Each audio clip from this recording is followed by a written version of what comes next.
ನಮ್ಮ ರಾಷ್ಟ್ರೀಯ ನಾಯಕರು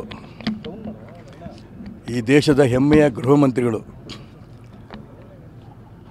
ಸರ್ದಾರ್ ಪಟೇಲ್ ಅವರ ನಂತರ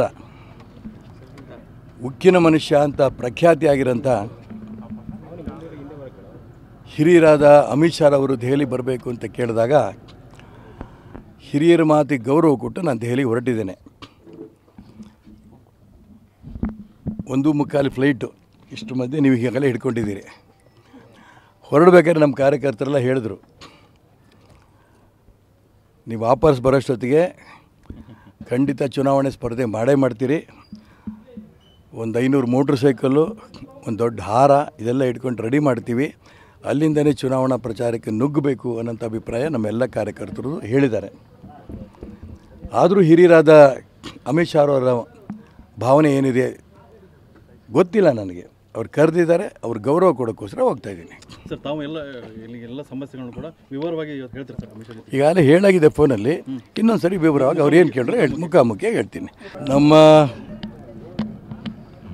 ರಾಷ್ಟ್ರೀಯ ನಾಯಕರು ಈ ದೇಶದ ಹೆಮ್ಮೆಯ ಗೃಹ ಮಂತ್ರಿಗಳು ಸರ್ದಾರ್ ಪಟೇಲ್ ಅವರ ನಂತರ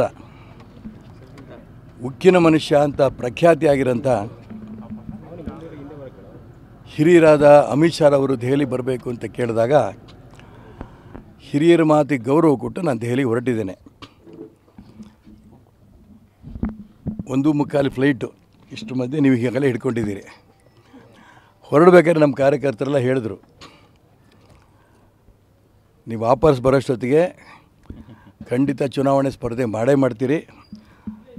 ಒಂದು 500 ಮೋಟ್ರ್ ಸೈಕಲ್ಲು, ಒಂದು ದೊಡ್ಡ ಹಾರ ಇದೆಲ್ಲ ಇಟ್ಕೊಂಡು ರೆಡಿ ಮಾಡ್ತೀವಿ. ಅಲ್ಲಿಂದನೇ ಚುನಾವಣಾ ಪ್ರಚಾರಕ್ಕೆ ನುಗ್ಗಬೇಕು ಅನ್ನೋಂಥ ಅಭಿಪ್ರಾಯ ನಮ್ಮೆಲ್ಲ ಕಾರ್ಯಕರ್ತರು ಹೇಳಿದ್ದಾರೆ. ಆದರೂ ಹಿರಿಯರಾದ ಅಮಿತ್ ಶಾ ಅವರ ಭಾವನೆ ಏನಿದೆ ಗೊತ್ತಿಲ್ಲ ನನಗೆ. ಅವ್ರು ಕರೆದಿದ್ದಾರೆ, ಅವ್ರು ಗೌರವ ಕೊಡೋಕ್ಕೋಸ್ಕರ ಹೋಗ್ತಾ ಇದ್ದೀನಿ. ಸರ್, ತಾವು ಎಲ್ಲ ಸಮಸ್ಯೆಗಳನ್ನು ಕೂಡ ವಿವರವಾಗಿ ಹೇಳ್ತೀರಿ ಸರ್ ಅಮಿತ್ ಶಾ? ಈಗಾಗಲೇ ಹೇಳಾಗಿದೆ ಫೋನಲ್ಲಿ. ಇನ್ನೊಂದು ಸರಿ ವಿವರವಾಗಿ ಅವ್ರು ಏನು ಕೇಳಿದ್ರೆ ಮುಖಾಮುಖಿಯಾಗಿ ಹೇಳ್ತೀನಿ.